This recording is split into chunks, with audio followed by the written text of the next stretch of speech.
Hi guys, this is Noor and welcome to the last team analysis of the wrong ones. As always, we've got Kabir and Ahaan with us, and today we've got a special guest, Yash Gupta, who's going to help us with Mumbai Indians team analysis, the defending champions from last year.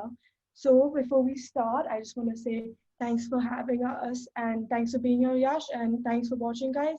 So Thank you. let's start with what you think are the strengths of Mumbai Indians this year. Okay, hi everyone. So I'd like to start by saying that I'm very glad that this IPL is going ahead. Finally, something to look forward to this year. And yeah, I've been supporting Mumbai since the first season, so I'm really excited. We are the defending champions, and now we're the most successful team in the IPL.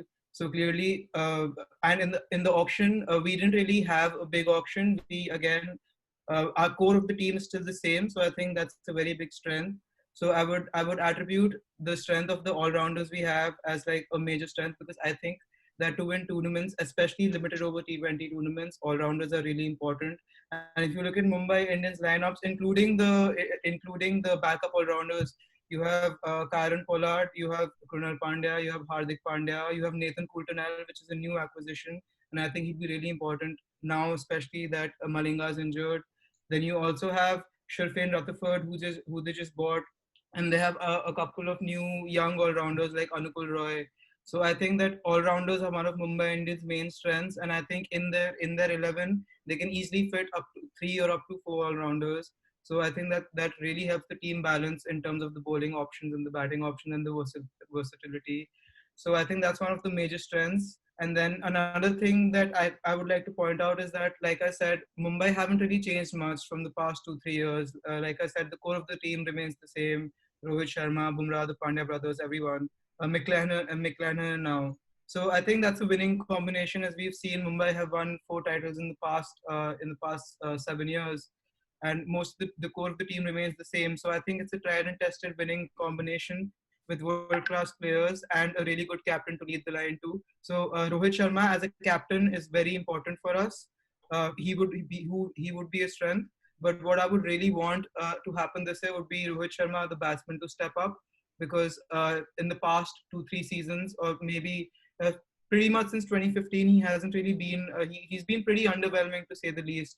I won't say he's been poor, but he hasn't had much to do like with the bat. So in terms of strength, like I said, all rounders are one, and the other would be the pace attack. So unfortunately, Malinga is injured now for the entire season. Malinga is not playing the IPL for the entire season, but we still have really good bowlers. We have really good pacers. I'll correct myself. So we have Bumrah, we have Bolt and Bumrah, by the way, are the number one and number two ODI bowlers in the world respectively at this moment. So that's I think something that's really good for us. And then we have McLennan, who has been for Mumbai for the past 4 years, and he's been really efficient and he's been a really important player for us. And that's a really good pace attack. Then you have Nathan Coulter-Nile, who could be a really good addition. He's really fast and he could be a good death bowler as well.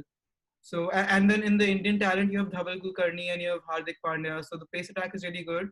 So I think pace is also one of our strengths.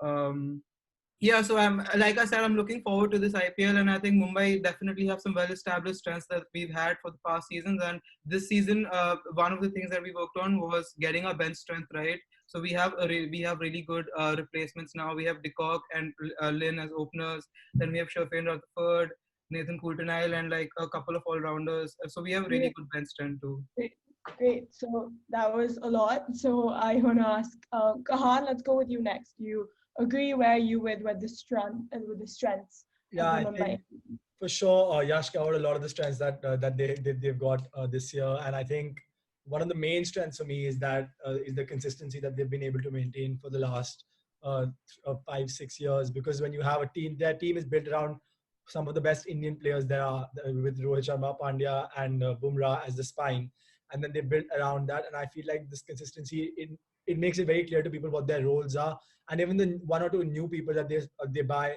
they know exactly where they're slotting in and what is expected of them, because they've seen the blueprint in the past. I think that's a very important thing. And I think the other thing which Yash touched upon was the options that they have, especially because the three all-rounders they have in the middle, it gives them a lot of flexibility in terms of who they want to play above and below those all-rounders, especially below, because I feel like with those Pollard, Pandya, and Pandya, you've got at least 8, if not 10 overs in those three, and that gives you real options around them. So yeah, those are for me the two main strengths. Great. Kabir, what do you have to add to that? Their finishing is probably their finishing core are probably one of the best in the IPL with the two Pandyas and Karen Pollard, all internationally proven cricketers and exceptional hitters of the cricket ball. Yeah, great.